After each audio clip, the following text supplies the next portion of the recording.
In the videos in this playlist, I'm going to talk about ego dramas and how you can free yourself from them. Now, this will build on what I have talked about in the previous two playlists about egos. I have ego illusions and I have ego games. And I encourage you to have watched the videos in these other two playlists before you watch the ones in this one. Because ego dramas they're based on an ego illusion, but it's an ego illusion that's taken a little bit further. And they're also based on these ego games. So to give you a quick example of this, I have talked about how the basic ego illusion is that you go into this consciousness of separation. You see yourself as a separate being. And because you see yourself as a separate being, this can give rise to the idea that it's important for you to prove that you are better than other people. So this is an ego illusion. But the ego illusion can lead to an ego game, for example, the competition game. It's important for you personally to prove that you are better than others in sport, for example. So that's an ego game. You are seeking to set yourself apart from others and make yourself seem better than others. Again, this is based on the fact that you are a separate being so that it's meaningful to compare. Now, where this can lead to an ego drama is if you add to it, as you saw, for example, during the Cold War, that it's important for your nation to win more medals in the Olympic Games than other nations. This is now a drama because it reaches beyond yourself. It has some, instead of you just being better than others and winning a medal, it has some importance beyond you winning the medal. It's important for your nation. So now you have a drama that has been developed on top of the ego game that's built on top of the ego illusion. So that's just a quick example. We'll talk more about this. I want to say before I get too much into it that not everybody is ready to even hear about ego dramas because it's a more subtle teaching in a way. So it requires you to be at a certain level of consciousness, at a certain level of the spiritual path. However, most spiritual people are definitely ready to begin to understand this. And in order to explain why that is, I have to reach back to something I've actually talked about in many of my videos. It is that we human beings have two basic states of consciousness we can be in. We can see ourselves as connected beings, which means we recognize that there is something outside our own minds, our own perception filter, our own mental box. Our minds do not have a complete understanding of life. So there is something outside that is more real than what's inside the box, the mental box. And we are seeking to increase our connection to that something however we see it. And people see it in different ways. I'm not here trying to say there's only one way to see it. But you're trying to increase your connection to this so you have a greater understanding, grasp, experience of a reality that wasn't created in your own mind.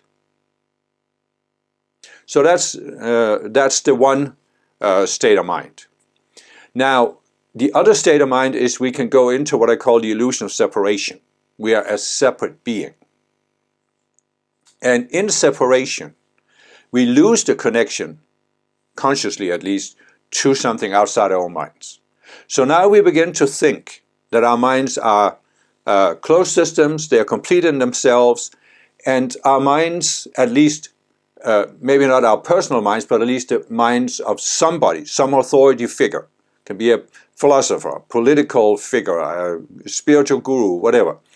There's some person who can define what is real and unreal in an ultimate sense. So now, instead of seeking to expand our connection to and our awareness of what is outside of our own minds, we go into a state where we want to validate what we can see from the state of separation. I've said before that when you go into separation, that's when you create the ego. And the ego has this insatiable need for validation, because the ego is created out of an illusion. To use the words of Jesus, it can never attain eternal life. But the core of your being, which I've called the conscious you, can attain eternal life. The ego cannot.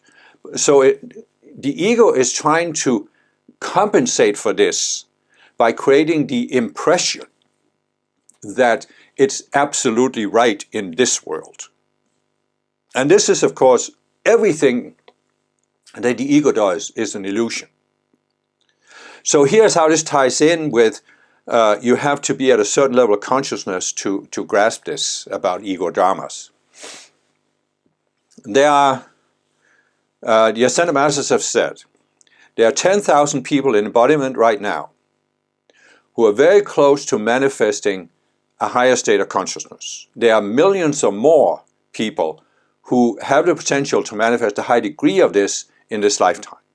And the state of consciousness I'm talking about can be named in different ways. And I don't really want to name it right now because there are different names out there, and I don't want people to think that it can only be named in one way.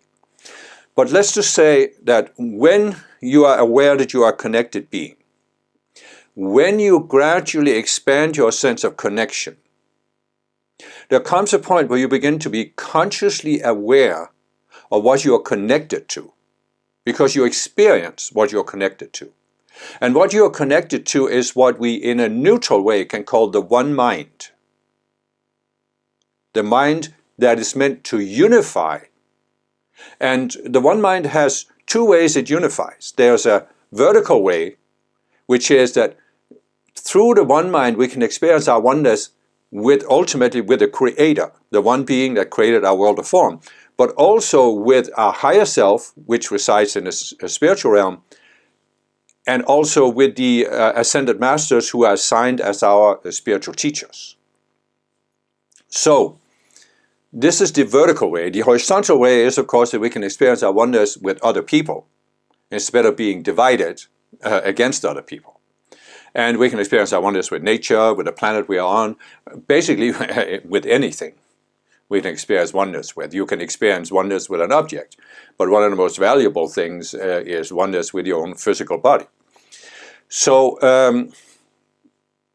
so there is this path of increasing your sense of connection.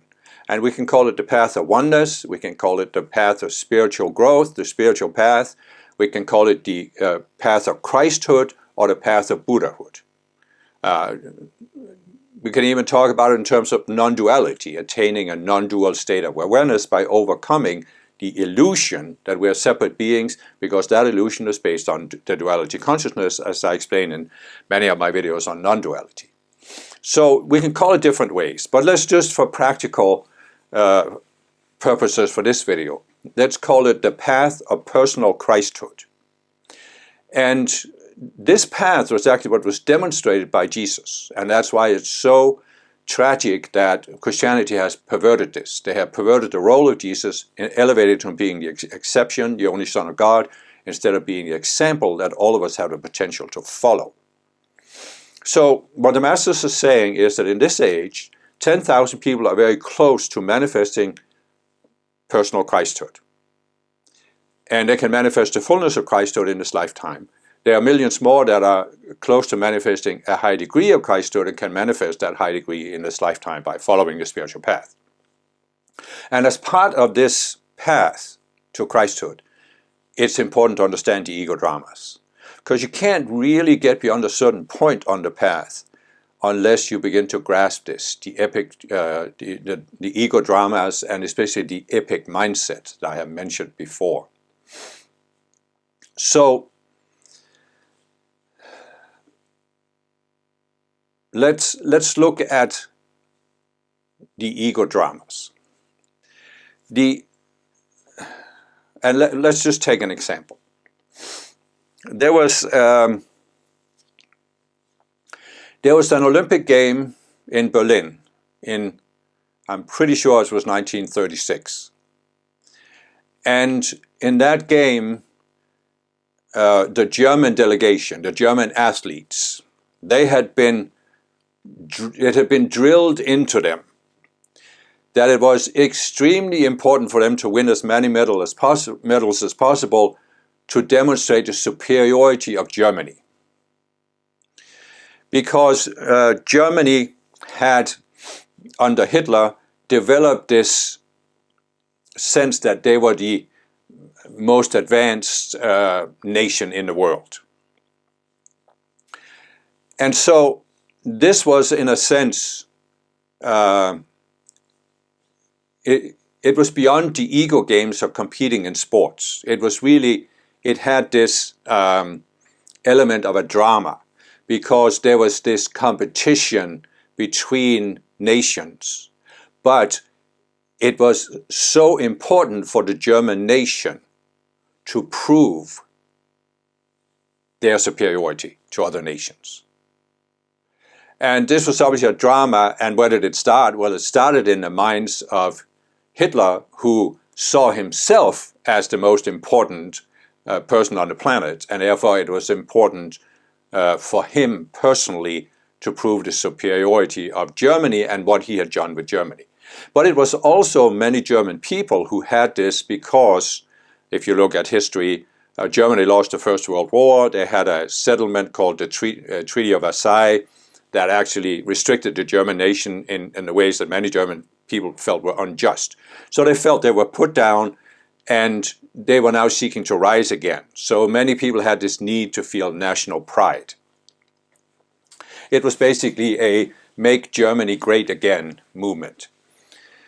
And so still, this need for the nation to be superior. This is an element of a drama, because beyond the personal competition, there's a story there. But Germany took it to a whole other level, not just with the Olympics, but with what came after. And they added an epic element to the drama. So there's what we might call a personal drama, and there's an epic drama, or epic dramas, because there are many of them. And what was the epic element? Well, the epic element was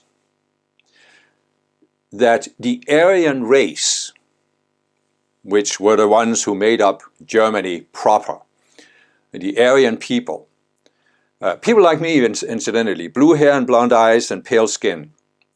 Hitler didn't look anything like these Aryans, did he? But anyway, he was the one who came up with this idea, irony of history. So, these Aryan people were God's chosen people, you might say. They were a superior race. And it was epically important for the future of humanity that they became the rulers, the master race. And in order to do that, they had to purify the human race from the elements that were pulling it down, not only the Jews. I mean, I know the Holocaust is so focused on the Jews, but there were also many others. For example, the Nazis scoured mental hospitals, and anybody who was deemed mentally unfit was also executed.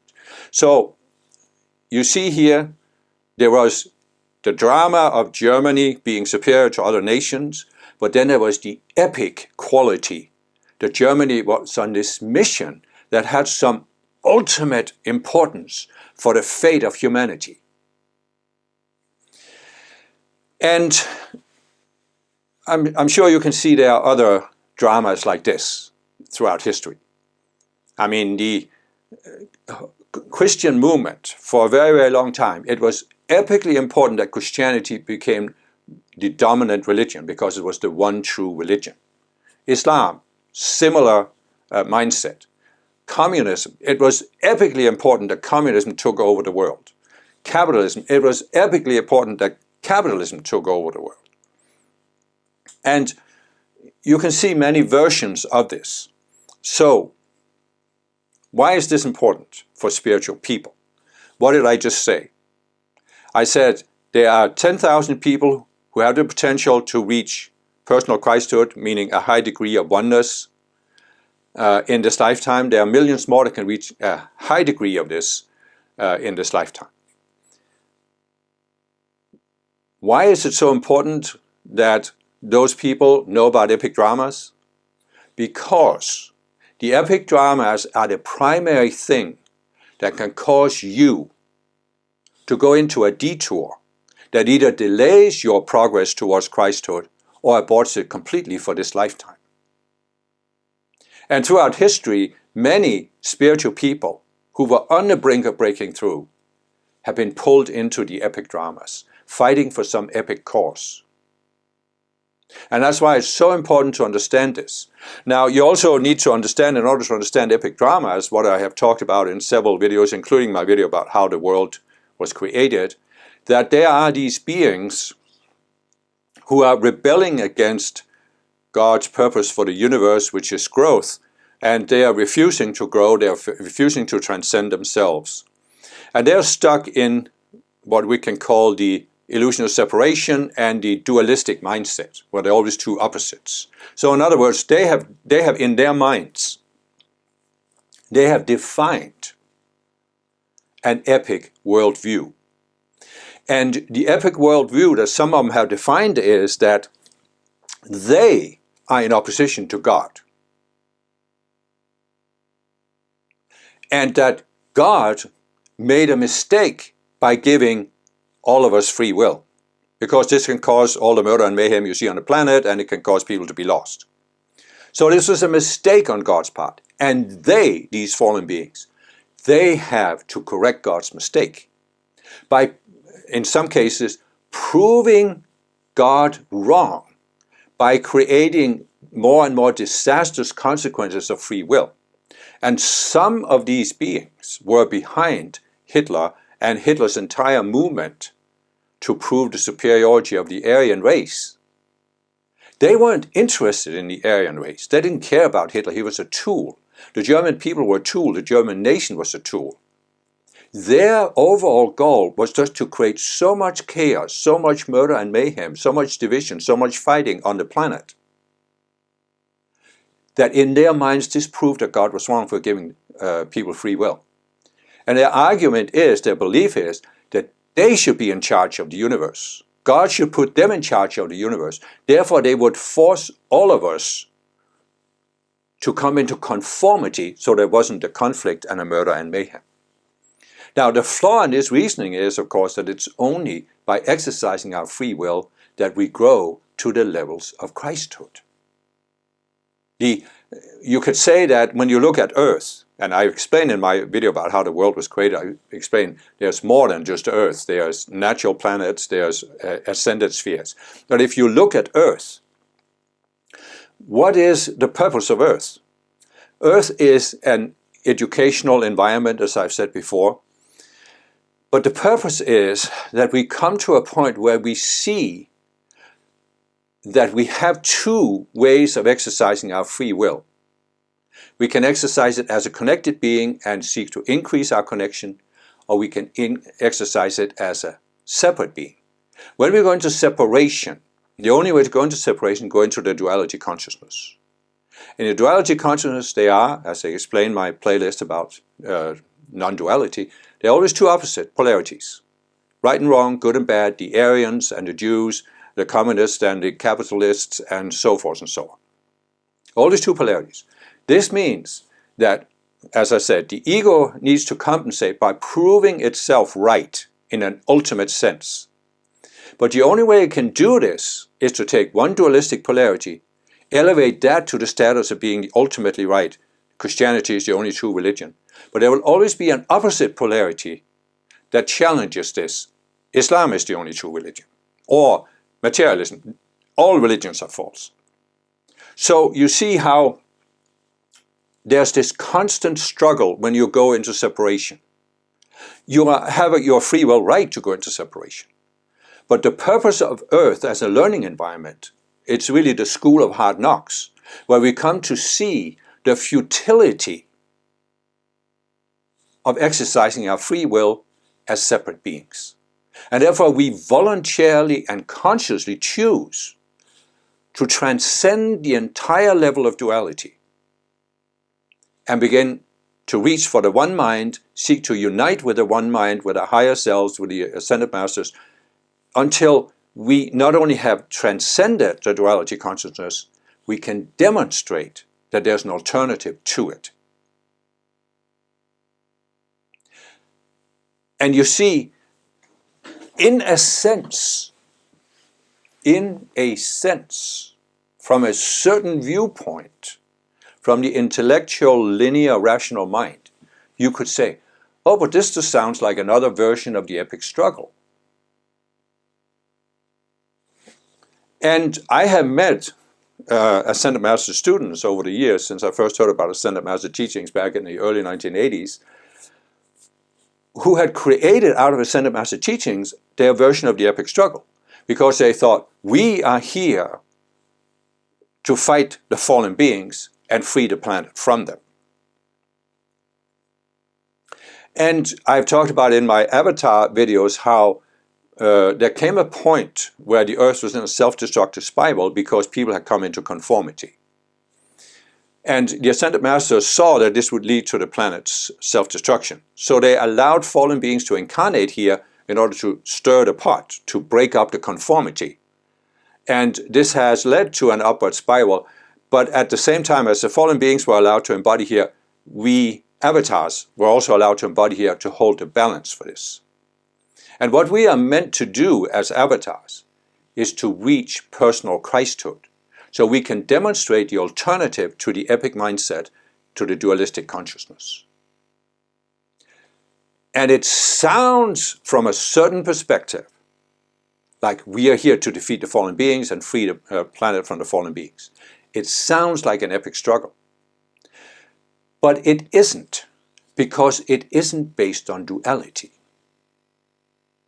Now, if we are still trapped in duality, we can see it that way. And that's why I said, the epic struggle is the primary way that the fallen beings have come up with to divert spiritual people into a blind alley that takes us away from the path to Christhood, that prevents us from walking it, because we think we have to fight some other people, some other idea, some other religion, some other political system, some other political opponent, this or that.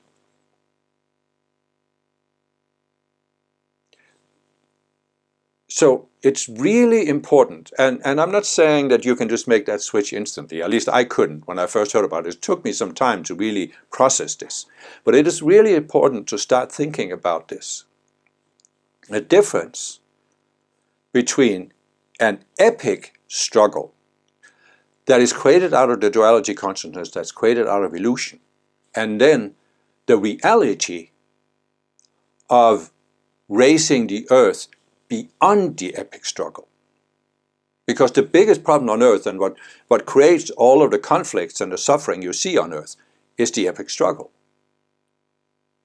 Somebody is always struggling against others. Look at the Middle East, where it's been going on for thousands of years. Look at Europe, the First World War, the Second World War, now the war in Ukraine. Look at so many other things. The United States election, epically important that the Democrats prevent Trump from being president, epically important that Trump becomes president, all of this stuff. So it's important to start contemplating that the most subtle, clever strategy devised by the fallen beings is to pull us into thinking we have to fight for in one of these epic struggles. And that we are actually here to transcend all elements of the epic struggle, the epic dramas, the epic consciousness, and demonstrate that there's an alternative. And that's part of the reason why Jesus 2,000 years ago demonstrated this path. He told us to do what? Resist not evil. Turn the other cheek. Forgive 70 times 7. Forgive those that hate you and despise you. But he also allowed himself to be arrested, persecuted, and executed. Now, in the modern age, this isn't really what we need to do in order to demonstrate the path to Christhood, at least not if we are grown up in the democratic part of the world. But nevertheless, it is important for us to see that the essence of this path that we are on is that we increase the connection to the unifying element behind all of the surface appearances. Because the surface appearances are meant to divide. And if you look at the world, you can see that it's been a strategy by many people or empires or leaders, divide and conquer. And it still is. So what does that mean for us as spiritual people?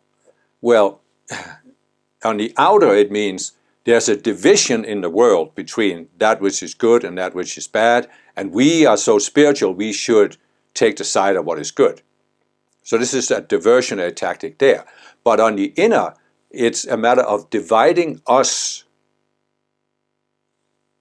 from our higher selves, from the ascended masters, separating us from that one mind and the beings who are in the one mind, which also, as spiritual people, of course, separate us from each other.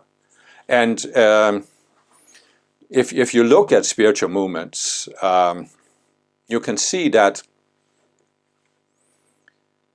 you can see a pattern there, that many spiritual movements have this culture, mindset, view that our spiritual movement is the most important spiritual movement on the planet.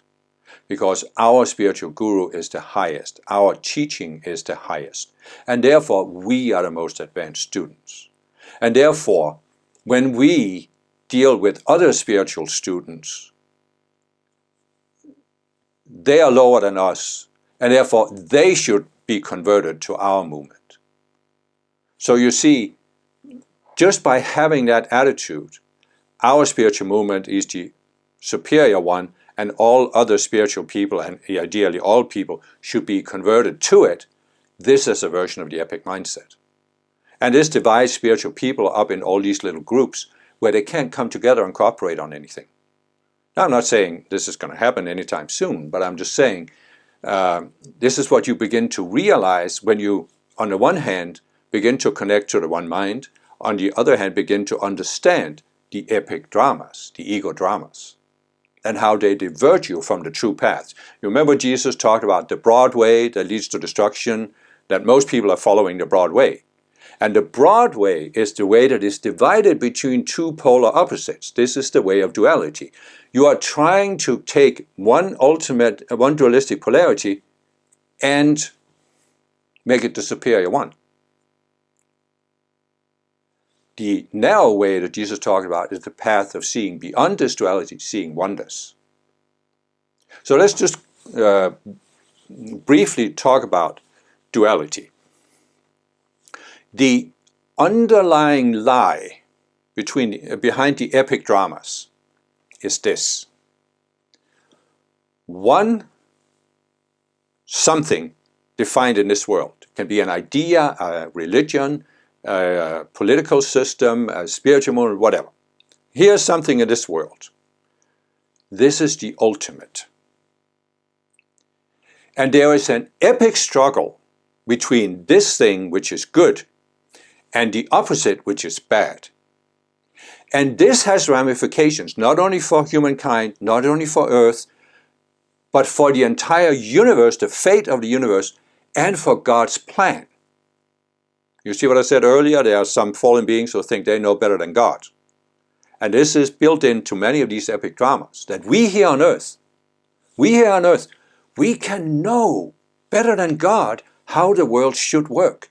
And therefore we can decide we are the ones who ultimately right. And in order to fulfill God's purpose and do God's work, we have to destroy the opposite polarity.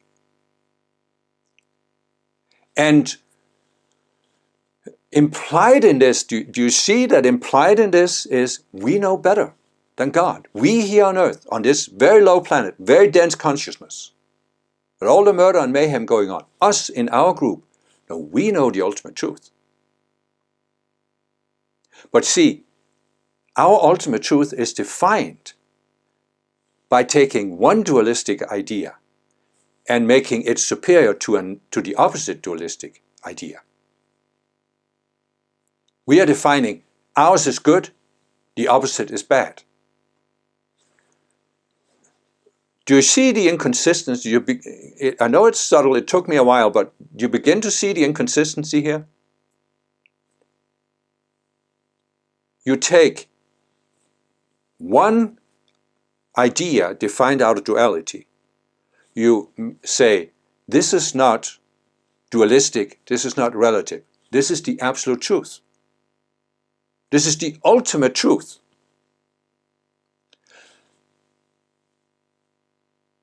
But by the very fact that it has an opposite, that your idea is good and the opposite is bad, you see that it's dualistic. And therefore it cannot be ultimate. It's an illusion that you can take something out of duality, that you can take one dualistic polarity and define this as the ultimate truth. It's just an illusion. I mean, it cannot be done, right? The other thing, the other illusion that comes into play is we are saying, we are now taking one side in the dualistic polarity, one dualistic polarity, and this is not dualistic, this is not relative, this is ultimate, this is the absolute truth. You see why it can't be the absolute truth? Because it has an opposite. And what does that mean? It means something very subtle, that in duality, in a duality consciousness, you can't define just one idea that stands alone. You cannot define one idea. You always define at least two. So there's one idea that's right, one idea that's wrong, one is good, one is bad, one is the truth, one is the lie. It can't be any other way in duality, okay? You cannot, in the duality consciousness, define something that is one, that's complete in itself. It must have an opposite. That means what? You are defining two ideas at the same time, and they are defined in relation to each other. That means one cannot exist without the other. A dualistic idea that claims to be good and true cannot exist without an other dualistic idea that claims to be bad and false. This is duality. They're always two opposites. So, what is the promise made by the epic struggle? It is that if we just do whatever it takes to destroy the bad polarity, we will win an ultimate victory for God, for the universe, for historical necessity, or whatever it is, for freedom for that matter, because anything can be claimed that way. So, but you see the lie there? Good cannot eradicate evil because they arose at the same time as a dualistic polarity. One can't exist without the other. If dualistic good was to eradicate dualistic evil, dualistic good would eradicate itself at the same time. It can never be done. It's a struggle that can never be won. That's what we need to start seeing as spiritual people. That's the essence of personal Christhood, when you start stepping up to the higher levels of Christhood.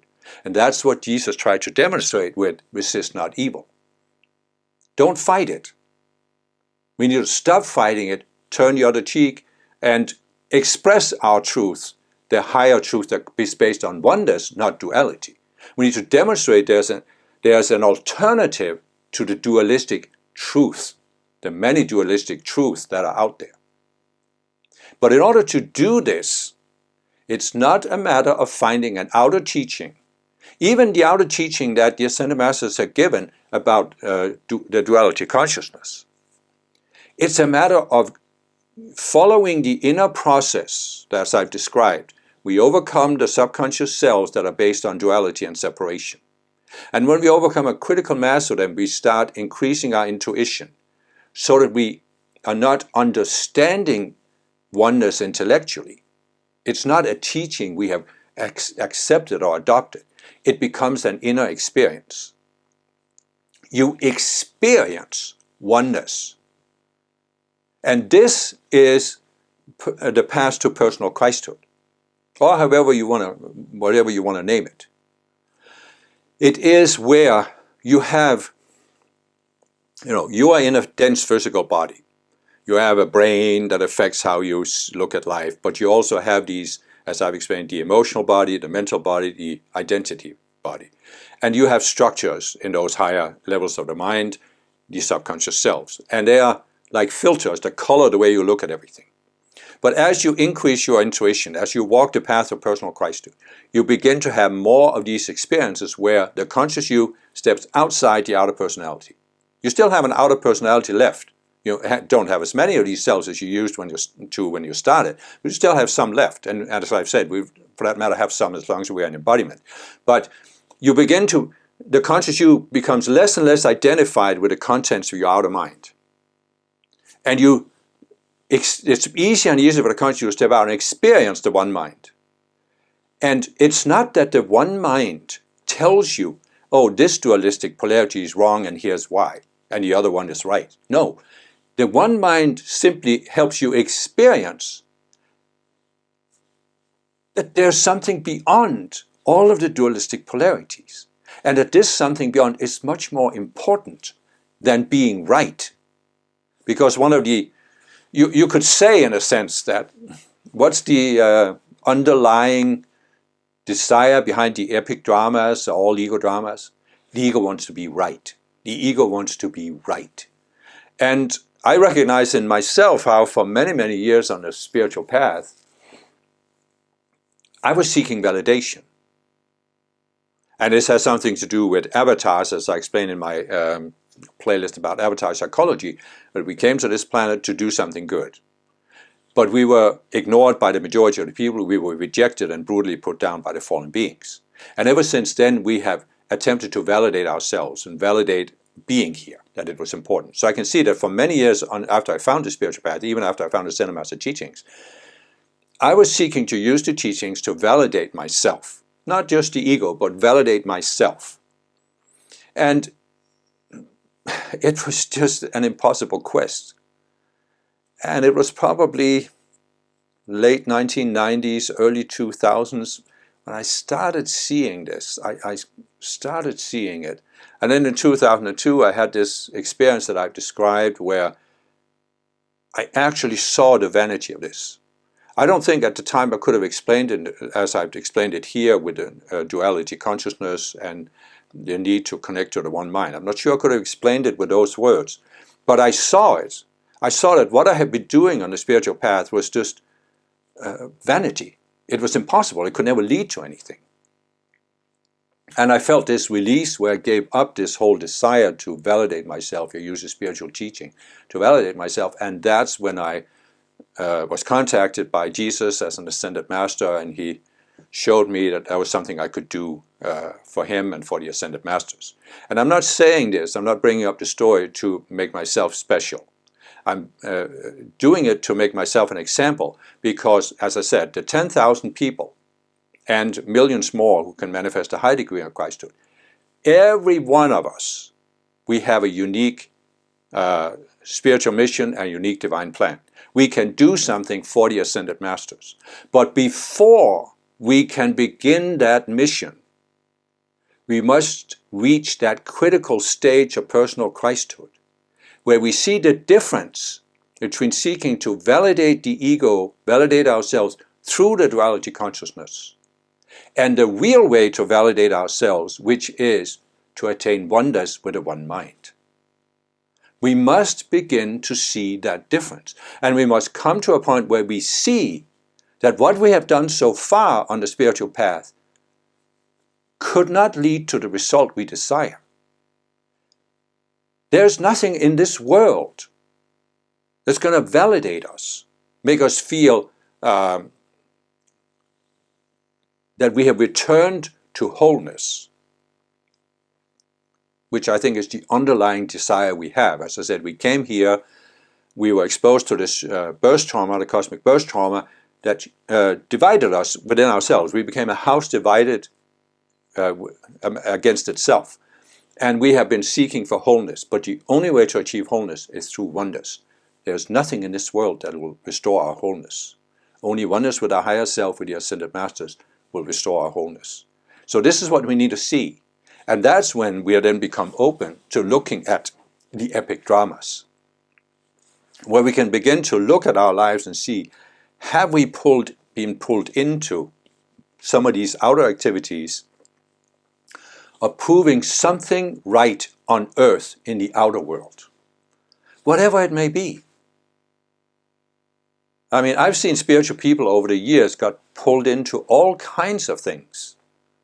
I remember many years ago in the Summit Lighthouse, there was this idea that Reagan's Star Wars initiative was necessary and that the United States should develop this. And there were some people that were in the Summit Lighthouse that got pulled into promoting this cause, doing everything they could to promote this cause.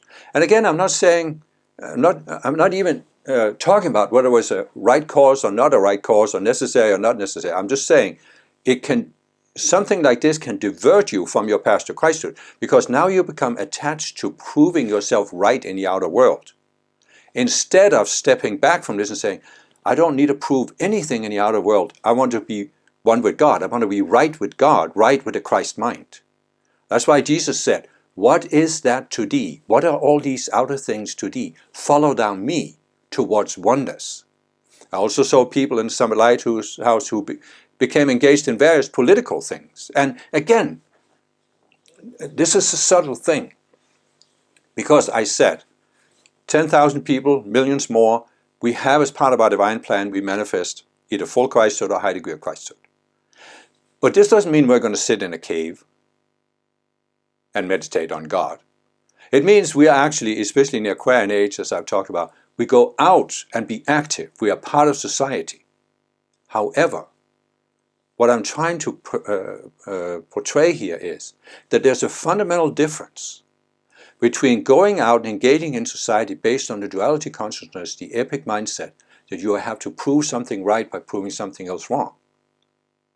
And then the other option is that we go out and engage in society based on our experience of the one mind, where we are trying to show people an alternative to the epic struggle. There's a fundamental difference there. And again, you know, people can be pulled into all kinds of things. The COVID pandemic.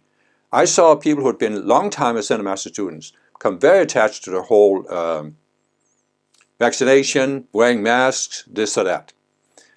Political. I saw people who are long-time Ascended Master students be pulled into advocating for Trump. And I've seen other people who are basically advocating for the end of the world. You know, there are people who think the end of the world is coming at a certain date. Then it doesn't happen. But then they find some other teaching or psychic or prophet or whatever who says, no, the end of the world is coming at this time. They're always waiting for this. In 2012, before 2012, you saw many spiritual people into this. There's going to be, the Mayan calendar is ending in 2012. This is going to be the end of the world, and the earth is going to rise to the fifth dimension. You can decide yourself whether the earth has risen to the fifth dimension. If it did, we probably didn't rise with it, did we? Since there's still a lot of things going on in the world. So I'm just trying to say here, without discussing all this, there's a difference between engaging in society based on the dualistic mindset and based on the mindset of oneness. And engaging based on oneness is the highest potential for these 10,000 and the millions more. This is our divine plan. But in order to do this, we have to, number one, experience oneness, focus on that, make that the highest priority in our life, to overcome all the elements of our psychology that pull us away from oneness. And then understand the duality consciousness in the epic mindset so we can present an alternative to it. And how do we do it? Well, there's only one way. That is to realize that our natural state, the natural state of the conscious you, is connection, connected to the one mind, to our higher selves, to the ascended masters. So the only way we cannot be in our natural state is if something is pulling us out of the natural state. And that something is what I have called unresolved psychology, but it's unresolved because it is these separate selves that we have created, that reside in the subconscious mind. We created often in past lifetimes, often going back to our very first incarnation on earth, where we were exposed to this trauma that caused us to react to earth. You see, the essence of a separate self is it's a reactionary self. It's a reactionary pattern.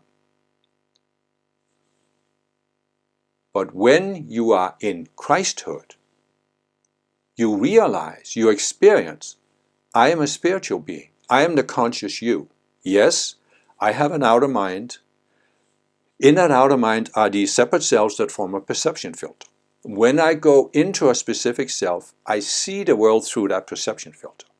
But I am more than this outer mind. The I, as a conscious you, as an extension of my own presence, I have not been changed by anything that has happened here on earth. And what I am really here to do, what is really the essence of why I'm here, is to demonstrate the oneness consciousness as an alternative to the dualistic consciousness. That's what Jesus did 2,000 years ago. That's what the Buddha did 2,500 years ago. That's what other spiritual teachers, examples, sages, saints have done. Demonstrate an alternative to the dualistic state of consciousness, even if they didn't use those words. That's what I'm here for. That's my highest potential.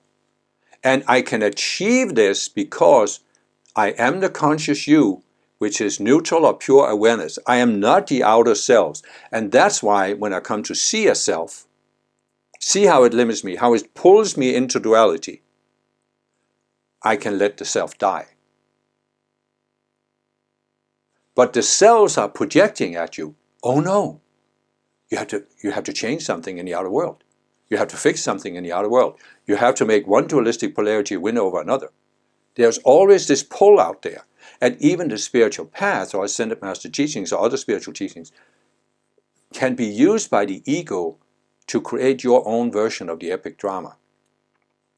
And so really the only purpose for these talks is to help you begin to see this so you can begin to free yourself from the epic dramas you have in your own subconscious selves. And this is a process. It will take some time. It's certainly taken time for me. And but nevertheless, seeing this is extremely helpful for me. Understanding that this is really the goal of the path was extremely helpful. It was revolutionary for me to come to grasp this. And it made it so much easier to look at these outer beliefs I have so I could avoid being pulled into some of these outer things that many people go into. So again, I'm not saying that the goal is that you become this enlightened sage who are sitting in a cave and not engaged in life. On the contrary, in the Aquarian age, and in order to manifest Saint Germain's Golden Age, it is the purpose that we engage in life. But if we are to help the Ascended Masters raise the planet above duality and manifest Saint Germain's Golden Age, we can't engage in life based on the dualistic consciousness where we're trying to prove one dualistic polarity superior and destroy the other one. We can only do it by doing it based on the Christ consciousness, the consciousness of oneness, that there's an alternative to this. So I hope this can be helpful to you. And I think you will find that once you make that switch, it's like your entire perspective on life changes. You suddenly see what you couldn't quite see before. The experience I had of this was that I had glimpses. I had seen a little bit here and I'd seen a little bit there. but it was kind of like, it always eluded me a little bit. It's like you are walking in a dense forest and there are bushes and you see some movement behind the bushes. We can't really see what it is. You know there's something there, but you can't see it. And then all of a sudden, my perspective changed and now I saw clearly. It was almost like St. Paul on the road to Damascus, the scales fell from my eyes, the scales of duality. And you see, oh, this is what's behind it all. This is what's the real purpose of the spiritual path. So I hope this can be helpful to you.